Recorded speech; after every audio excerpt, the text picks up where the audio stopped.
میرے پاس اکثر پیشنٹس کے میسیجز آتے ہیں، اکثر کی جو بیویاں ہوتی ہیں وہ میسج کر رہی ہوتی ہیں کہ ڈاکٹر صاحبہ اپنی سیمن انالیسس کی رپورٹ کو دیکھ کے بتائیں کیا ہسبینڈ کی سیمن انالیسس کی رپورٹ ٹھیک ہے، کیا ان کو کوئی علاج کی ضرورت تو نہیں ہے۔ تو آج کی میری یہ ویڈیو جو ہے سیمن انالیسس کی رپورٹ کے حوالے سے، اس لیے میں آپ کو کچھ پیرامیٹرز شیئر کر رہی ہوں تاکہ آپ ان کے ساتھ کمپیئر کر کے دیکھ سکیں کہ آپ کے ہسبینڈ کی رپورٹ ٹھیک ہے کہ نہیں ہے ٹھیک۔ اچھا جی، سیمن انالیسس کی رپورٹ میں جو سب سے پہلی آپ لوگوں نے چیز دیکھنی ہے وہ ہے جراثیم کی تعداد۔ جراثیم کی تعداد کتنی ہونی چاہیے؟ 39 ملین تک ہونی چاہیے۔ اگر اس سے کم آ رہی ہے اس کا مطلب یہ ہے کہ ان کو علاج کی ضرورت ہے۔ اگر تعداد اس سے کم آتی ہے تو اس کو ہم اولیگوسپرمیا کہتے ہیں، اور اگر بالکل زیرو آتے ہیں اسپرم کاؤنٹ تو اس کو ہم ایزوسپرمیا کی کنڈیشن کہتے ہیں۔ دوسری امپورٹنٹ چیز جو آپ نے سیمن انالیسس کے رپورٹ کے اندر دیکھنی ہے اپنے ہسبینڈ کی وہ ہے مورفولوجی، بناوٹ، ساکھ۔ اب وہ کم سے کم 4% تک جراثیم ایسا ہونا چاہیے جو بناوٹ کے لحاظ سے بالکل ٹھیک ہو۔ اگر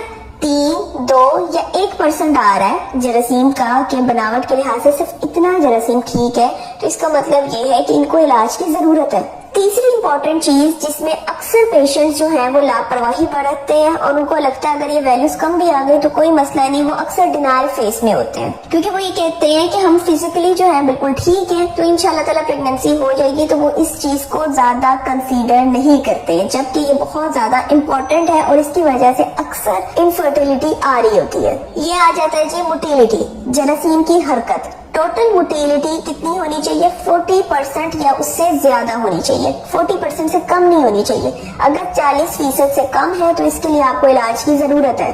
پھر موٹیلٹی کے اندر آپ نے دیکھنا ہے پروگریسو موٹیلٹی، جراثیم کی سیدھے ڈائریکشن میں حرکت کتنی ہونی چاہیے؟ 32%، 32% تک ہونی چاہیے۔ اگر اس سے کم ہے تو اس کے لیے آپ کو علاج کی ضرورت ہے، اگر 32% یا اس سے زیادہ ہے تو مطلب یہ ہے کہ بالکل نارمل ہے۔ تو یہ 3 امپورٹنٹ چیزیں آپ نے لازماً دیکھنی ہے کہ آپ کے ہسبینڈ کی سیمن انالیسس کی رپورٹ کے اندر یہ چیزیں نارمل ہیں، اگر نہیں نارمل تو ان کا علاج کروائیں۔ مزید یہ کہ جو پیشنٹس میرے پاس آن لائن اپوائنٹمنٹ بک کروانا چاہتے ہیں واٹس ایپ پہ کانٹیکٹ کر سکتے ہیں۔ آن لائن اپوائنٹمنٹس کے لیے میرا واٹس ایپ نمبر ٹک ٹاک اکاؤنٹ کے بارے میں مینشن ہے۔